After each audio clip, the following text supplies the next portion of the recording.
Hello, welcome one and all to the 5th official episode of Dyllon Explains Everything. My name's Dyllon, and in case you couldn't tell by the title, I'm the one explaining everything, including today's topic, Gautama Buddha.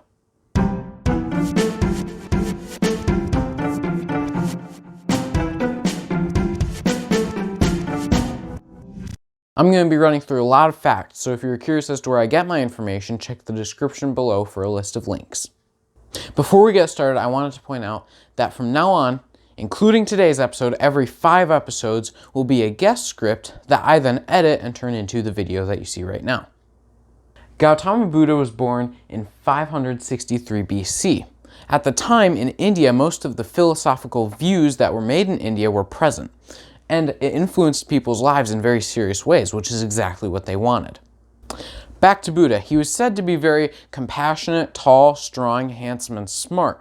And then he grew up, and a lot of that changed because growing up sucks. Buddha also belonged to a warrior caste, which meant that when he grew up, he could become a king or a spiritual leader, which is great because you can become really rich and really famous. Buddha's parents also wanted him to grow up to be a strong leader so that their nation would prosper.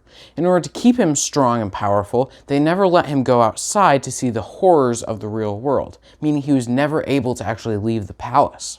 I don't know about you, but that sounds great to me, to live in a palace, have whatever you want at the snap of your fingers, to be extremely rich. To show off his wealth, he even had huge earrings that stretched out the size of his earlobes. When Buddha was 29, though, he saw someone who was depressingly sick just outside the palace, and then the next day he saw the same person dead, which meant that he saw that person knowing he probably could have saved them and saw them die anyway. After that, Buddha started leaving his house, and one day, while walking down the street, he passed a mediator who sat in deep absorption. Their eyes met, and supposedly their minds linked. After this, Buddha realized that the perfection he was seeking was in the mind itself, and he left his responsibilities at the palace to have a different life. Part of this was going to live in the forest for the next 6 years of his life, and while he was there, he met with many great meditators and teachers, and he followed their teachings to try and achieve full enlightenment. Finally, in a place called Bodh Gaya, Gautama decided that he would stay in meditation until he knew the true purpose of life. And he stayed in meditation for 7 long weeks in 528 BC until he supposedly reached full enlightenment. It is said that when Gautama reached full enlightenment, that he experienced the all-encompassing here and now. All ideas in separation in time and space suddenly went away, as past, present, future, near and far, all combined into one radiant idea. It is said that he then became Buddha, the awakened one, and he traveled all across northern India teaching people non-stop for 45 years. He encouraged students to ask questions and confirm things through experiences, which is what Buddhism is known for to this day.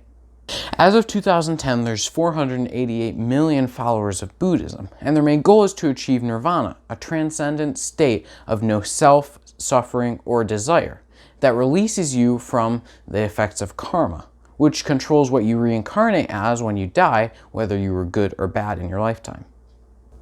In order to supposedly attain nirvana, you have to give up all temptations. This stops your production of bad karma, and then you have to pay off the rest of your bad karma in multiple reincarnations until you reach parinirvana, which transports you to some place beyond human comprehension. According to Buddhist beliefs, anyone that can attain nirvana on their own becomes a Buddha, an enlightened, omniscient person. Anyone who has to have help to do it is called an arhat, a person who's enlightened but not omniscient. A few other Buddhist beliefs include the belief that there is no God, nor relationship with a godly figure. They also believe that nothing is static and can always change. Buddha also taught the 4 Noble Truths and the Eightfold Path. Buddha is often regarded as a god according to most Buddhist believers. It is important to know that a lot of these Buddhist beliefs aren't necessarily just Buddhist, and a lot of them are also Hindu, because Buddhism was basically born out of Hinduism. Hindus believe that when you achieve nirvana, you become one with a godly figure named Brahman. Hindus also believe that there are multiple gods, and that there's a caste system, which is how you get good karma.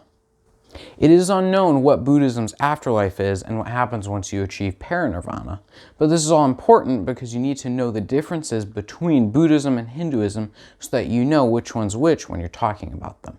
Whether you're Buddhist, Hindu, Christian, atheist, agnostic, or whatever you believe in, it is important to know others' beliefs so that you can talk about them and understand what they think about life.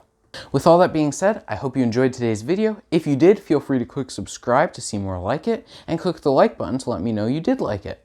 If you have any suggestions for Dylan Explains Everything, feel free to leave them in the comments below. And until we meet again, my name's Dylan, and I explain everything.